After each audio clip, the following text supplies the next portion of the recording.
Assalamualaikum warahmatullahi wabarakatuh. Halo semuanya, jumpa lagi dengan saya Chow Sing Sing, kurator dari podcast Horror Night Story. Halo, apa kabar semuanya? Semoga kalian semua baik-baik saja ya.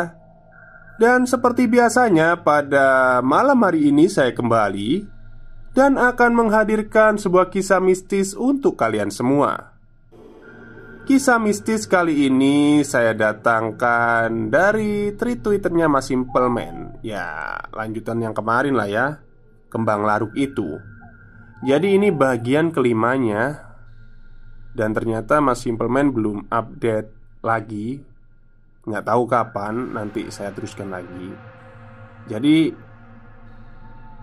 kemungkinan besok mungkin cerita lain lah. Oke, daripada kita berlama-lama, mari kita simak ceritanya. Kabut semakin tebal dan udara semakin dingin. Tapi Rizky tak kunjung bertemu siapapun. Tapi semakin ke dalam, jarak antar pohon semakin renggang. Hal ini mungkin terdengar sederhana, tapi rasanya Rizky mulai merasa ada yang janggal dari tempat ini. Dan saat itulah suara siulan itu lenyap, sudah berganti menjadi suara tertawa yang pernah Rizky dengar. Si nenek kembali.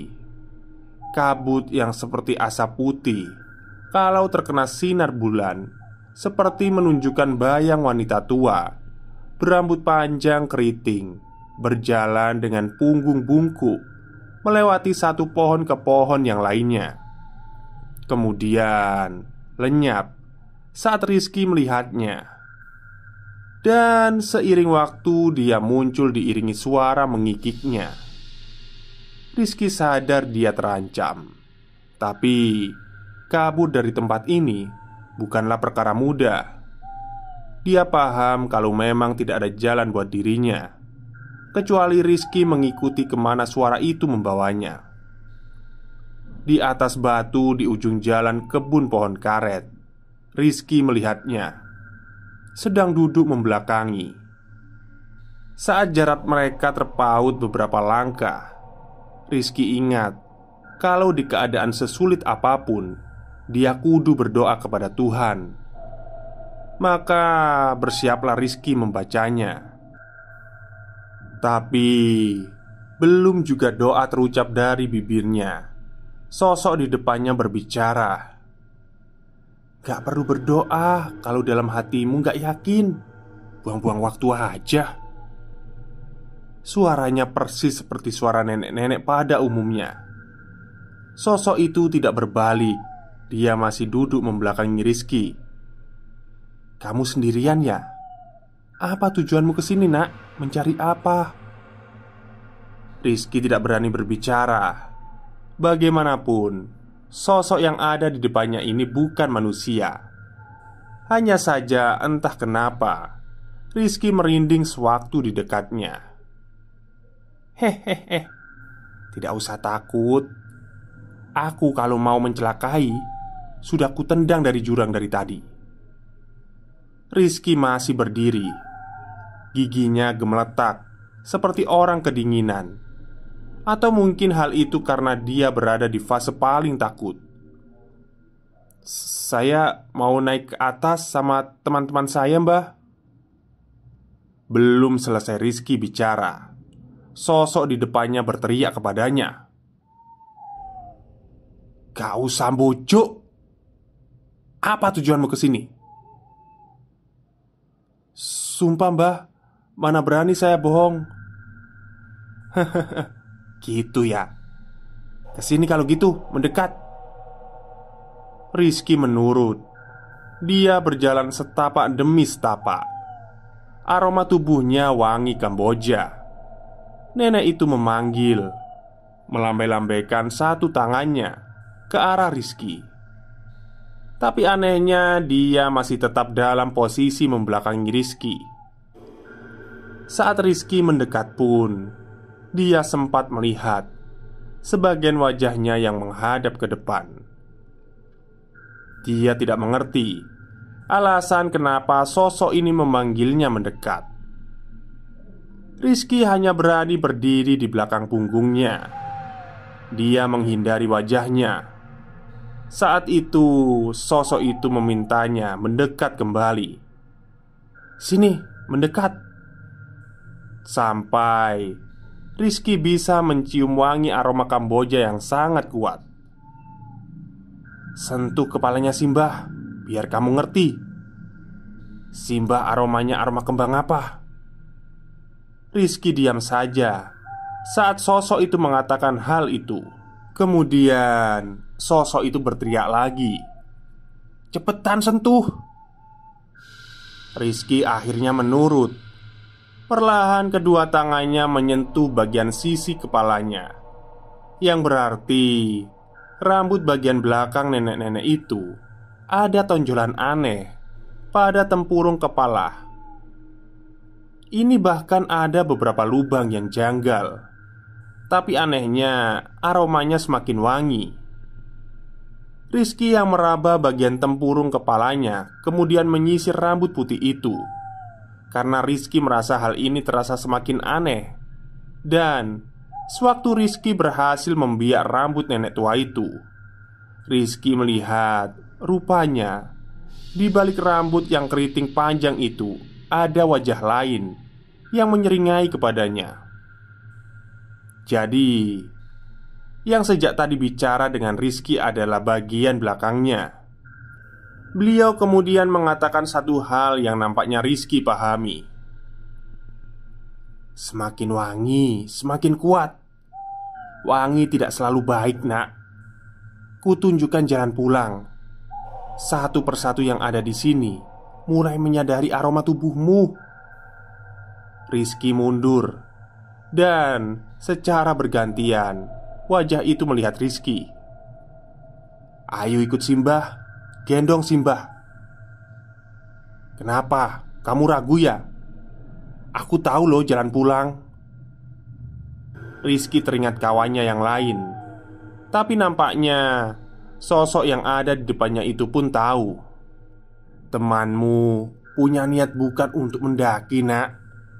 Niatnya mencari yang ada di atas, perempuan yang sudah diperistri oleh sosok itu." Kemudian nenek itu tertawa lebar. "Sudah, ikut saja sama Simbah. Jalannya ada di situ." Rizky melihat tempat berkabut. "Kalau nggak mau ya nggak apa-apa. Simbah cuma mengingatkanmu." Rizky berpikir sambil melihat jalan berkabut itu. Karena bingung, Rizky kemudian bersimpu di hadapan sosok itu. Rizky berniat menggendongnya. Rizky pun menggendongnya. Tubuhnya tidak seberat yang Rizky awalnya pikirkan. Karena bagaimanapun Rizky sadar ada di dataran yang tidak seimbang. Tapi baru juga Rizky mengangkat tubuhnya. Tepat di hadapannya, Rizky melihat Lika yang menatapnya dengan wajah gelisah. "Kamu ngapain?" tanya Lika. Wajah Lika dipenuhi goresan luka. Bahkan kulitnya lebih pucat dari biasanya. Rambutnya yang diikat berkembang seolah menunjukkan kalau Lika sama sekali berantakannya dengan kondisi Rizky saat ini. Apa anak ini mencari dia sampai segitunya? Anehnya, Lika masih bertanya kepada Rizky, "Kamu ini ngapain? Jawab!" Rizky melihat nenek yang sedang dia gendong. Wajahnya menyeringai lebar melihat Lika yang berdiri di hadapannya. Karena Rizky tak kunjung menjawab, Lika kemudian berspekulasi, "Kamu sedang gendong siapa? Apa kamu gendong Nyai? Apa Nyai menawarimu jalan pulang?" Rizky bingung. Apa Lika tidak bisa melihat Simbah seperti dia melihatnya? "Jangan percaya. Jangan percaya apa yang dia katakan. Percaya sama aku. Kamu akan dibawa pergi. Turunkan dia sekarang." Setelah Lika mengatakan itu, nenek yang Rizky gendong memeluknya semakin erat dan mencium aroma badan Rizky dari batang lehernya. Rizky merinding tiba-tiba. Padahal perempuan ini yang mau memanfaatkanmu, nak. Rizky yang mendengar itu melihat Lika dengan ekspresi wajah yang berubah, dan Lika menyadarinya. "Ngomong apa kamu, Nyai? Ngomong aja kalau aku membohongi kamu." Lika berniat mendekat, tapi Rizky berjalan mundur. Tenang, tenang, Riz. Aku tidak akan menang sama setan. Jadi terserah. Kamu tidak akan pernah pulang kalau kamu gak percaya sama aku sekarang." Lika masih diam. Mendengar itu Rizky mulai goyah. Anak goblok. Anak perempuan ini punya maksud. Maksudnya terselubung sama kamu, nak. Jangan menuruti mulutnya yang manis itu. Terlalu lama menunggu. Lika kemudian menurunkan tasnya. "Iya, Nyai, kamu menang. Silahkan bawa anak itu. Tapi Nyai, bapak menitipkan ini kepada saya." Lika mengambil sebuntal kain. Sebuntal kain kafan berwarna putih yang bernoda merah darah. Lika membuka temalinya dan menunjukkan di depan Rizky tumpukan gelenjar daging yang busuk sekali. Aroma yang sama seperti aroma kepala yang Rizky lihat di dalam tas Lika. Ini ada 100 ari-ari bayi baru lahir. Nenek yang ada di punggung Rizky sempat diam dan melotot. Lidahnya menjulur keluar, tapi tangannya memeluk Rizky semakin erat. Sosok itu nampak aneh. "Mek 100. Aku gak gelem, kurang." Lika menunggu Rizky. Rizky kemudian bicara dengan suara terbata-bata. Katanya kurang. Lika mengerti. Wajahnya nampak kesal, tapi dia kembali mengambil sesuatu dari dalam tasnya. Rambutku, Nyai. Gimana? Anda mau? Kalau mau, Rizky jangan dibawa." Nenek itu menyeringai semakin lebar dan berujar, rambutnya cah perawan yo." Lika mengambil pisau dan memotong setengah bagian rambutnya sambil menyisahkan potongan sebahu. Dia melemparkannya di atas ari-ari itu. Rizky kemudian bersimpu dan wanita itu merangkak turun. Rizky melihat nenek itu memasukkan gumpalan ari-ari yang bercampur rambut Lika ke dalam mulutnya. Setiap dia mengunyahnya membuat Rizky mual. Dia baru menyadari sosok itu begitu rakus. Lika pun berbisik kepadanya, "Ayo, yang lain sudah menunggu kita." Rizky melihat Lika dari belakang. Di dalam tasnya masih banyak yang ia bawa. Untuk apa benda-benda amis itu sebenarnya?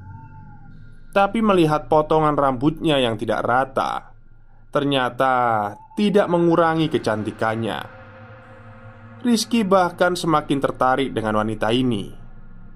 Setelah melihat pohon besar tempat Rizky melihat pocong yang untungnya sekarang tak ada, subuh sepertinya mau tiba.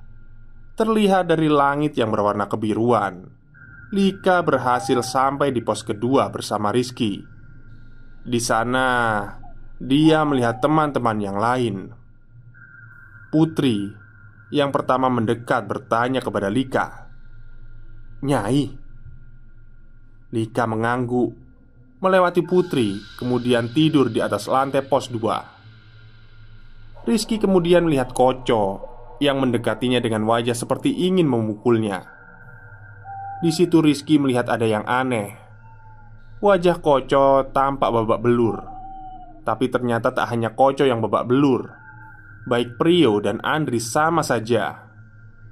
Putri kemudian memberitahu Rizky kalau Koco berkelahi dengan Prio dan Andris saat Rizky menghilang selama 2 malam ini. Dari semua orang yang sudah kelelahan mencari, hanya Koco dan Lika yang tetap lanjut, singkatnya. Rizky sudah menghilang selama 2 malam. Semua persediaan tinggal menipis. Dan satu lagi yang Rizky perlu tahu, Koco sudah tahu semuanya. Sosok kepala yang Rizky lihat itu sebenarnya hanya potongan rambut dari perempuan perawan yang belum 100 harinya diambil dari kuburannya. Kini biar Lika beristirahat. Rizky juga begitu. Saat matahari di atas kepala, di pos keempat, di sana sudah ada yang siap menunggu mereka. Pada tahun itu rokok masih menjadi barang yang sulit untuk didapatkan. Pada umumnya, orang-orang lebih suka membawa kertas linting lengkap dengan tembakaunya, yang biasanya diletakkan dalam satu kotak kayu yang sama.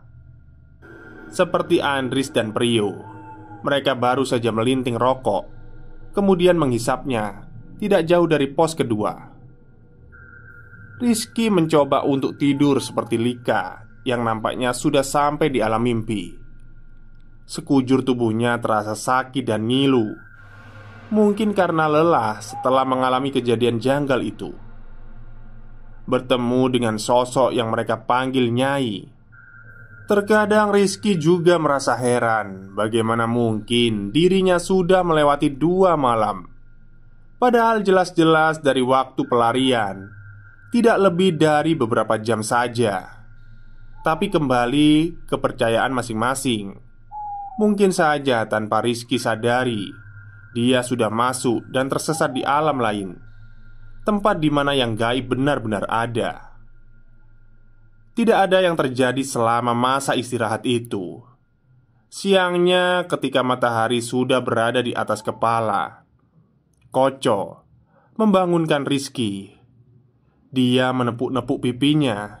Dengan wajah setengah sadar, Koco kemudian mengatakan, "Ayo, ayo, sekarang naik lagi mumpung masih siang.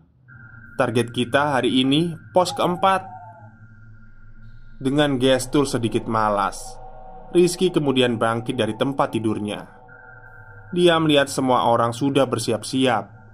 Wajah mereka nampak santai, seperti tidak ada yang terjadi kemarin. Rizky pun kemudian berdiri dan melihat Lika sedang berbicara dengan Putri. Rambutnya yang sekarang panjang sebahu nampak dirapikan. Mungkin Putri yang melakukannya. Rizky pun mengangkat tas miliknya, lalu memulai perjalanan naik bersama yang lain. Di perjalanan menuju pos ketiga yang kabarnya hanya ada satu tanah lapang untuk beristirahat, membuat semua orang setuju jika target mereka hari ini adalah pos keempat. Prio selaku pemimpin menargetkan pos keempat. Bahkan jika memungkinkan, mereka mau langsung merangsek sampai pos kelima. Tapi yang paling terpenting adalah kali ini mereka harus lebih waspada dari sebelumnya. Tidak ada yang tahu kejadian apa lagi yang sudah menunggu mereka. Di sini, Koco kemudian bertanya mengenai kejadian pada malam pertama. Bagaimana bisa Rizky melihat sepotong kepala perempuan yang jelas-jelas yang dia ambil cuma sehelai rambut berwarna hitam. Tapi kenapa bisa sampai seperti itu?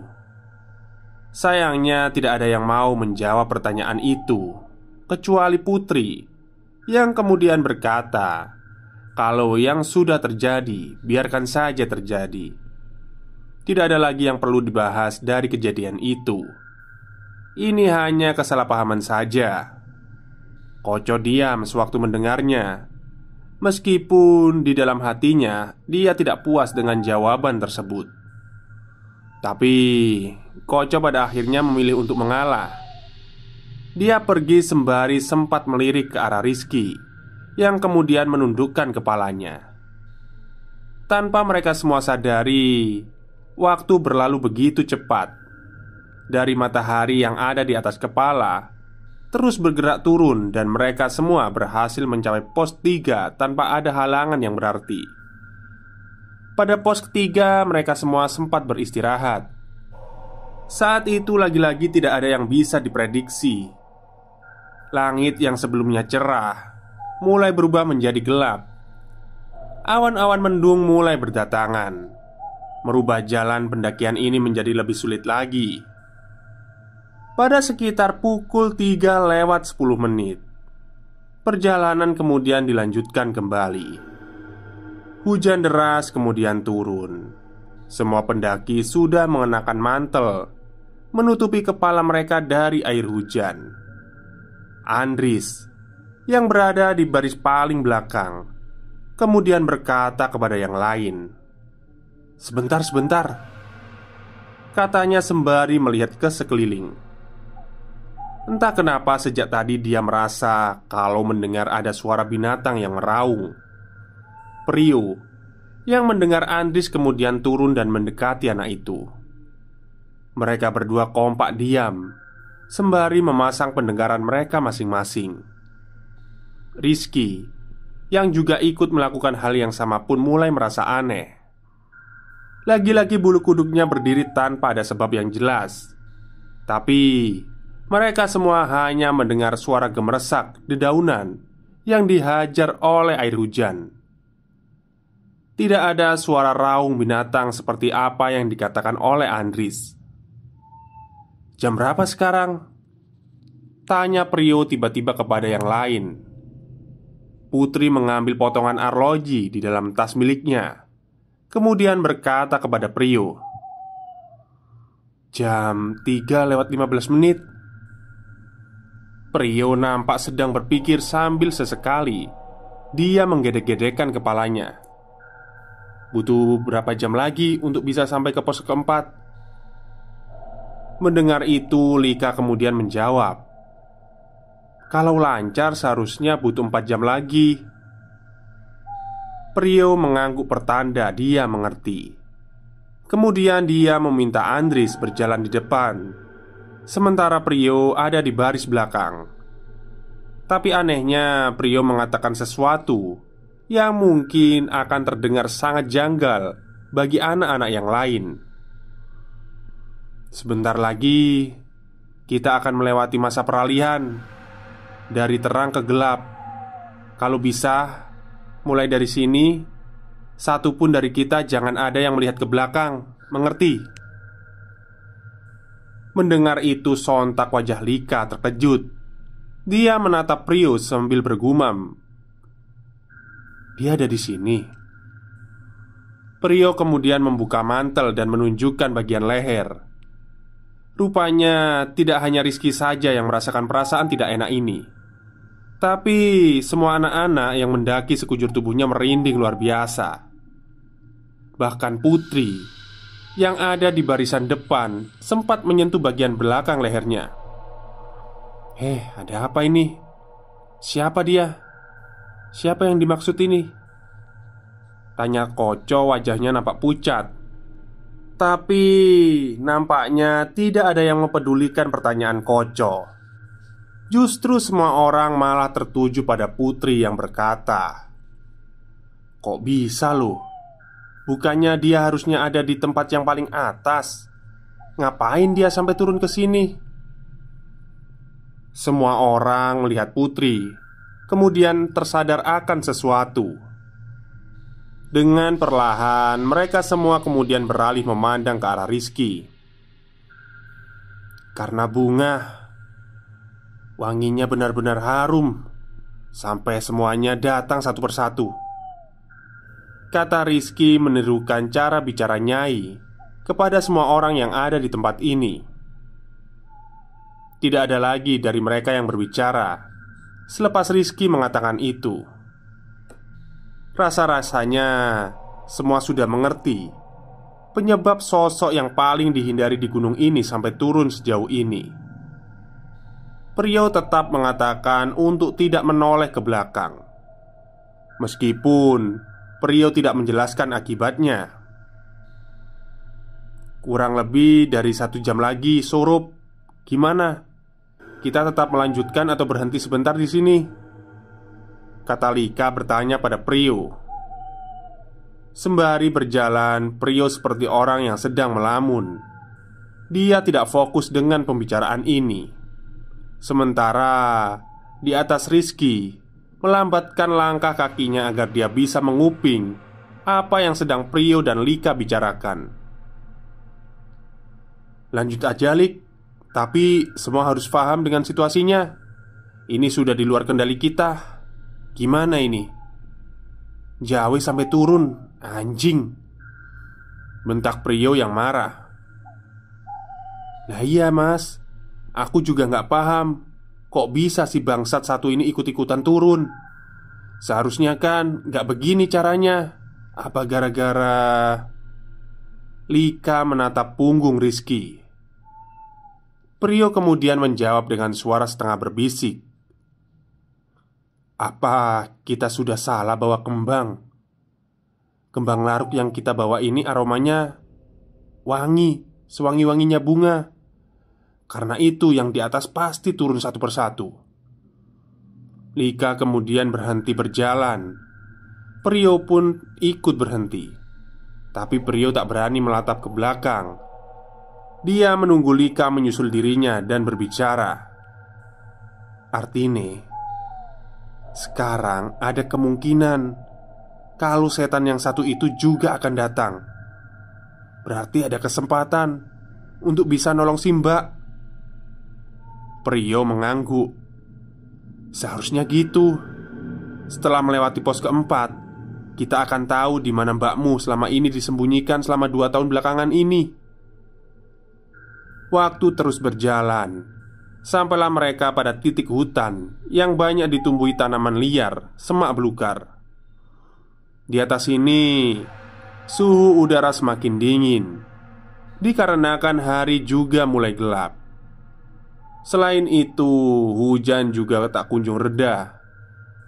Rizky menggigil sembari mengusap-ngusapkan tangannya. Putri kemudian memberitahu beberapa menit lagi waktu surup akan segera dimulai.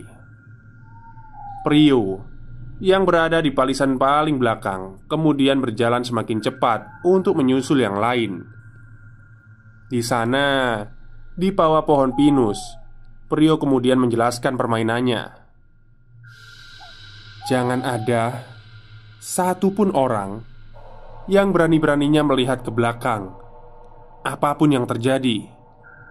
Sekalipun kalian mendengar ada suara temanmu sendiri minta tolong, jangan dipedulikan. Ingat, sampai aku bilang aman, kalian semua harus menuruti apa kataku. Kalau tidak, aku tidak bisa menjamin kalian bisa kembali dalam keadaan hidup-hidup." Putri, Andris, Koco, dan Rizky semuanya kemudian mengangguk dalam kondisi melihat punggung masing-masing. Prio kemudian menjelaskan lebih lanjut. Urutan pendakian ini tidak boleh dirubah posisinya. Mereka semua harus saling menjaga satu sama lain. Yang berada di depan adalah Andris dan Putri. Di tengah-tengah ada Rizky dan Koco. Sementara di bagian belakang ada Lika dan Prio. Urutan ini tidak boleh berubah sampai di pos 4. Mereka saling memberi botol minum yang tersisa, meneguknya sebelum wajah mereka melihat waktu surup yang pada akhirnya tiba. Mendadak angin dingin berhembus pelan menyapu badan mereka. Tapi anehnya, hembusan angin yang ini membuat degup jantung mereka berdetak semakin cepat. Perasaan ini adalah seburuk-buruknya perasaan yang pernah Rizky dan yang lain rasakan satu sama lain. Dengan cepat, semua orang kemudian melangkah lebih pasti dan cepat dari sebelumnya. Rizky hanya mendengar derap kaki teman-temannya. Semua orang nampak ingin segera sampai di pos keempat. Rizky juga hanya bisa melihat punggung 3 orang yang ada di hadapannya. Rizky terus tertuju pada punggung Putri, Andris, dan Koco. Dia sama sekali tidak bisa melihat Rika dan Prio yang ada di belakang. Waktu itu kabut sudah mulai menyelimuti di sela-sela pepohonan. Rizky belum pernah merasakan kalau sekujur badannya saat ini kedinginan sekaligus ketakutan. Beberapa kali Rizky melihat ada wajah-wajah manusia yang mengintip dari celah-celah pepohonan. Mereka diselimuti oleh kabut yang tebal. Bersama-sama mereka saling mengingatkan satu sama lain. "Tidak usah dipedulikan, lurus saja dan lihat ke depan," teriak Putri. Tapi sedikit demi sedikit perasaan was-was dengan sosok-sosok yang memperhatikan mereka semakin kentara. Mereka semakin menunjukkan eksistensinya. Hujan mulai reda, meskipun masih rintik-rintik. Rizky mulai melepaskan penutup kepalanya. Dia masih berjalan mengikuti punggung Koco yang ada di hadapannya. Sebelum tiba-tiba saja dia mendengar dengan suara langkah kaki dan jeritan Lika yang datang dari arah belakang. Sontak hal ini membuat tubuh Rizky berhenti bergerak. Rizky mematung diam, melihat ada yang aneh pada tubuh Rizky yang diam. Tiba-tiba Lika cepat-cepat berkata, "Ada apa? Kamu gak usah berbalik, jangan percaya. Aku sama Prio baik-baik saja." Setelah Lika mengatakan hal itu, tak lama kemudian terdengar suara tertawa yang seperti sedang menertawakan Rizky. Suaranya seperti anak-anak kecil. Anehnya sepertinya hanya Rizky yang bisa mendengarnya. Lika kemudian bertanya, "Kamu tadi sempat berhenti karena apa?" Rizky kemudian menjawab, "Tadi aku dengar kayak ada suaramu yang menjerit. Kukira kamu meminta tolong." Lika kemudian berkata, "Enggak, aku nggak berteriak tadi. Malah aku tidak tahu kalau ada suara. Tapi aku paham kalau kamu sempat berhenti pasti ada apa-apanya. Makanya kamu ditaruh di posisi tengah." Seketika Rizky hanya bisa membatin. Tipu muslihat sosok ini jauh lebih sulit dibandingkan Nyai yang menunjukkan wujudnya secara terang-terangan. Prio kemudian ikut berkata, "Jangan sampai kamu terkena tipu dayanya. Percaya sama aku. Jangan sampai tertipu, Riz, dengan setan yang satu ini." Rizky hanya bisa mengangguk setelah mendengarnya. Bagaimanapun juga, Rizky bisa merasakan kalau sosok yang mereka incar ini lebih gelap dibandingkan Nyai. Rombongan terus berjalan naik, sementara suasana gelap sudah menyelimuti tempat ini. Rizky dan yang lain sudah memegang senter di tangannya masing-masing. Mereka masih mengikuti alur di mana Koco mengikuti punggung Andris. Begitu pula dengan Lika dan Prio yang berjalan mengikuti Rizky. Hujan deras kemudian kembali turun, membuat Rizky menggunakan penutup mantel di kepalanya lagi yang sebelumnya dia turunkan. Medan pendakian juga semakin sulit. Di depan banyak ditemui hambatan tanah berlumpur. Terpaksa satu persatu dari mereka mengeluarkan tenaga yang besar. Beberapa kali Rizky juga menghela nafas berat karena selain medan yang menyusahkan, suhu udara juga terasa semakin dingin. Teriakan-teriakan dari Putri, Koco, dan Prio saling bersaut-sautan satu sama lain. Mereka saling memberikan nasihat untuk tetap tenang, tidak terburu-buru. Saat itulah Rizky kemudian mencium aroma yang sangat wangi. Aroma dari sepuhan ratusan kembang melati. Dan aroma ini berasal tepat di belakang Rizky. Sontak Rizky seketika terdiam merinding. Dia merasa kalau di belakangnya ada sosok lain yang bergabung bersama dengan Lika dan Prio. Tapi Rizky mencoba abai dengan situasi ini. Dia terus menerjang medan yang sulit itu, kemudian tetap mengikuti punggung Koco yang juga mengikuti punggung Putri dan Andris. Hanya saja semakin lama, aroma melati itu membuat rasa penasarannya kian meninggi. Apa Lika dalam bahaya? Kejadian ini kemudian mengingatkan Rizky dengan apa yang dikatakan oleh Nyai kepadanya. Semakin wangi, semakin berbahaya. Entah kenapa dia kemudian terngiang-ngiang dengan kalimat itu. Sampai tanpa disadari kakinya menjejak pada tanah yang gembur. Sedangkan yang lain, Koco, Putri, dan Andris, menapak pada akar-akar pohon. Seketika tersungkur jatuh sendirian Rizky, diikuti teriakan Lika dan Prio yang terkejut dengan kegawatan ini. Sayangnya, mulai dari barisan Koco sampai Putri, tidak ada yang berani menoleh ke belakang. Setidaknya itu yang Rizky rasakan waktu itu sebelum tubuhnya menerjang jatuh ke bawah. Untungnya jatuhnya Rizky tidak berakibat fatal, karena tubuh Rizky sempat tertahan menghantam akar pohon yang lain. Otomatis, sekarang Rizky berada di barisan paling belakang. Dan saat itulah dia kemudian bisa melihat punggung Prio dan Lika yang ada di hadapannya. Hal ini membuat Rizky melotot tidak percaya dengan apa yang terjadi. Di samping Lika dan Prio sedang diam, sembari berteriak memanggil Rizky, ada anak-anak kecil bergaun putih menggandeng tangan mereka. Anak-anak itu kemudian tertawa. Suaranya sama persis dengan sosok yang menertawai Rizky tadi. Mereka menoleh melihat Rizky dengan wajahnya yang buruk rupa, seperti daging yang mengelupas dari tengkorak kepala mereka.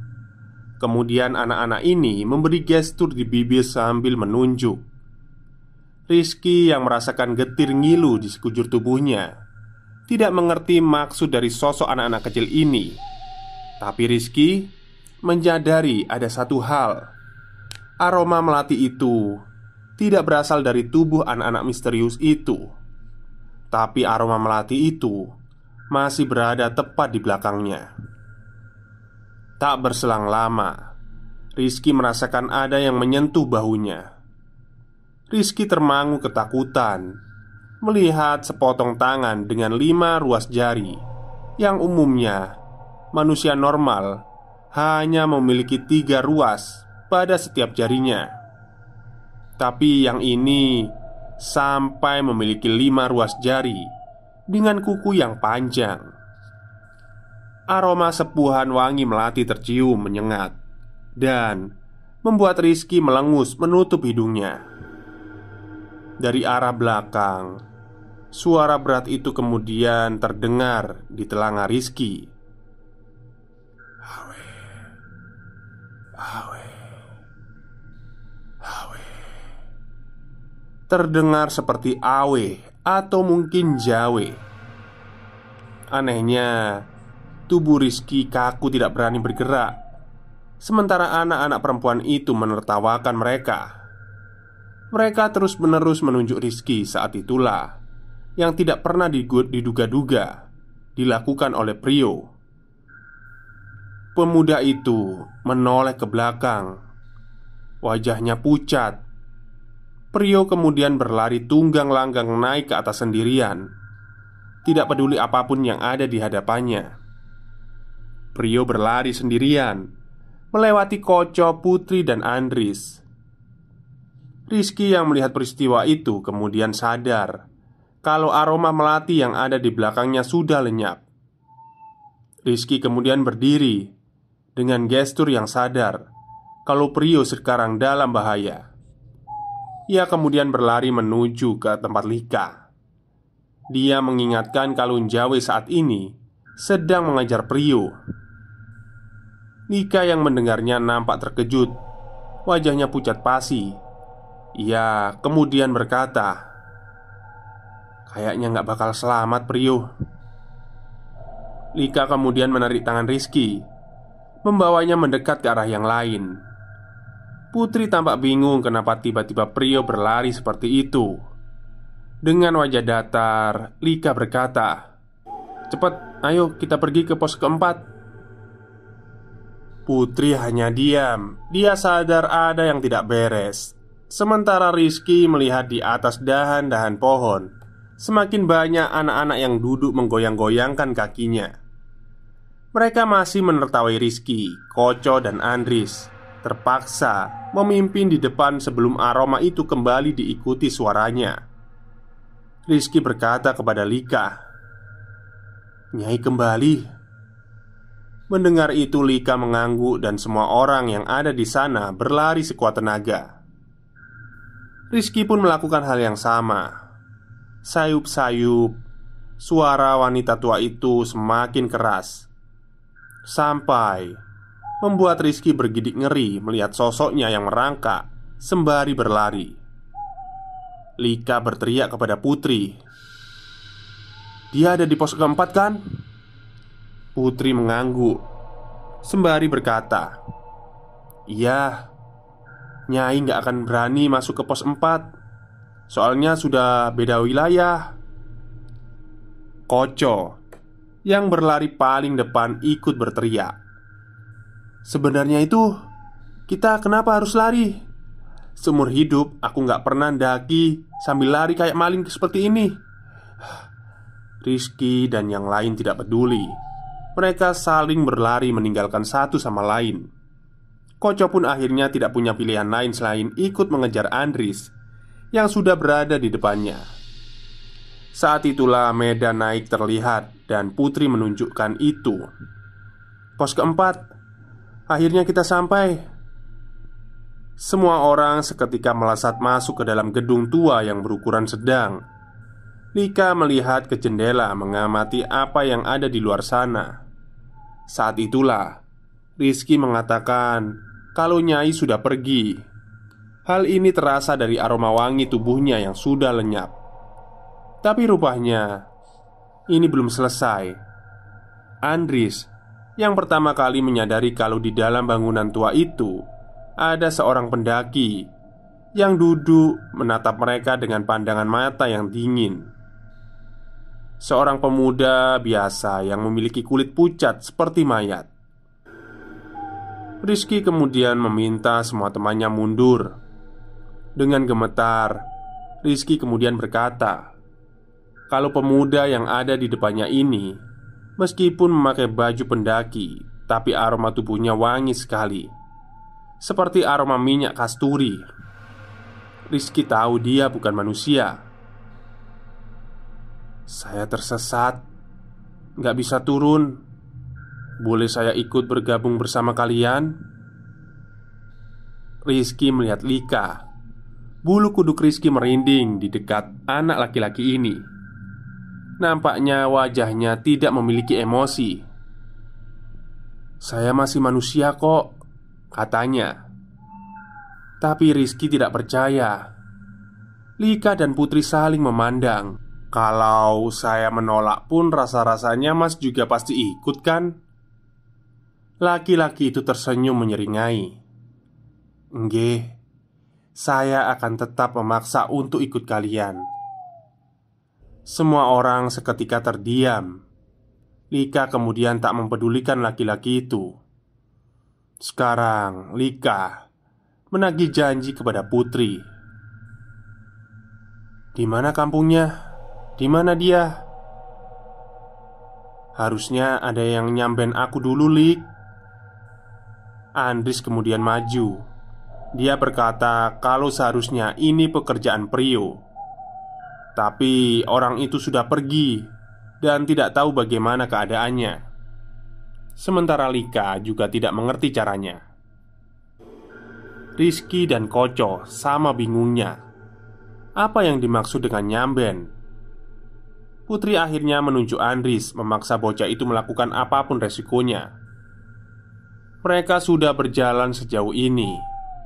Naik atau turun sama berbahayanya. Andris nampak ragu. Dia ingin menolak tapi Lika melotot ke arahnya. Anak itu pun akhirnya setuju melakukannya. Di depan bangunan itu, Andries menyalakan kemenyan yang dibawa oleh Lika. Dia juga mengambil daun pandan, sementara Putri melepas seluruh pakaiannya di depan semua orang. Koco pun sampai terngangah melihatnya. Tidak ada yang tahu apa yang mau Putri lakukan. Hanya menggunakan pakaian dalam di tengah suhu yang sangat dingin. Kemudian Putri memberi gestur orang seperti bersimpuh di depan tungku kemenyan yang mengebulkan asap. Andries sendiri yang di belakangnya kemudian melilitkan leher Putri sampai anak itu tersedak dan meronta-ronta. Rizky dan Koco sempat mau beraksi, tapi dihentikan oleh Lika. Sementara wajah Putri sudah kemerahan. Matanya melotot ke atas sebelum dia roboh tak sadarkan diri.